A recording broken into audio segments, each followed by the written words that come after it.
And Jesus said, "A good man owned a vineyard. He leased it to tenants so they might work it and give him its fruit. He sent a servant that they might give him the produce.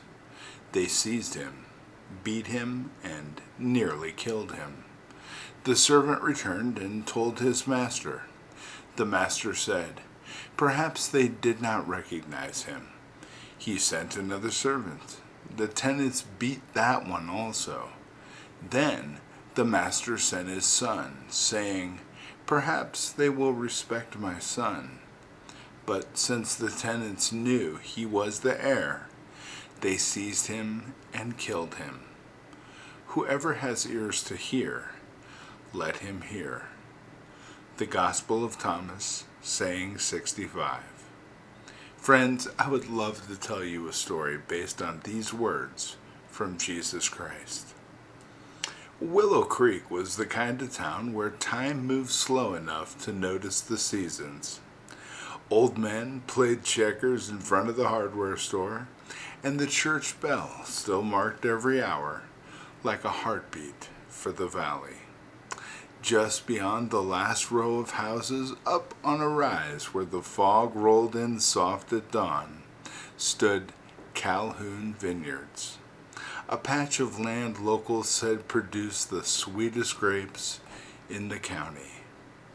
The owner, Thomas Calhoun, was known for his generosity. He'd been a widower for nearly 20 years. And after decades of tilling and pruning by hand, his hands had grown too tired to keep up. So he leased the vineyard to a few younger men from town, Earl, Mason, and Jake.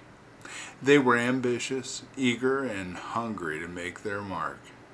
Thomas gave them everything they needed: equipment, freedom, and trust. "Treat it like it's yours," he said kindly. "Just remember, it isn't." For a while, things went well. The vines flourished and the town buzzed about how green the fields had become.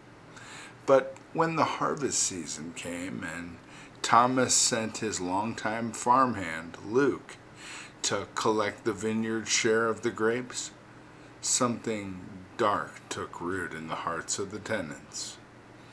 They saw profit instead of partnership, possession instead of stewardship. When Luke arrived with his familiar smile and old straw hat, they met him with hard eyes. "You tell Calhoun we did the work," Earl growled. "These grapes are ours." Well, Luke tried to reason, reminding them that the land and vines belonged to Thomas. But their anger burned hotter. They shoved him down, struck him, and sent him limping home, bruised and bloodied. When Thomas saw Luke's condition, sorrow filled his eyes more than anger. "Perhaps they didn't recognize who sent you," he whispered. Days later, Thomas sent another, a man named Aaron, stronger, bolder. But when Aaron arrived, the tenants met him with worse fury. They beat him, broke his ribs, and sent him crawling away through the dust. Now, Thomas stood on his porch that night, looking out toward the hills that glowed under the harvest moon. "They will respect my son," he said softly. "Surely they will." And so he sent Eli, his only son. Now Eli had grown up on that vineyard. He knew every vine by heart, every trail between the rows. He walked up the dirt road unarmed, hands open, carrying no threats. On his father's words, remind them it's a gift, not a possession. But when the tenants saw him, greed blinded them. "This is the heir," Jake hissed. "If we take him out, the vineyard will be ours for good." They dragged Eli behind the barn. The next morning, when Thomas came searching, he found his son lying in the soil, the same soil he had taught him to nurture. Thomas fell to his knees beside him, and the sound of his weeping echoed down the valley like a storm rolling over the mountains. Seasons passed.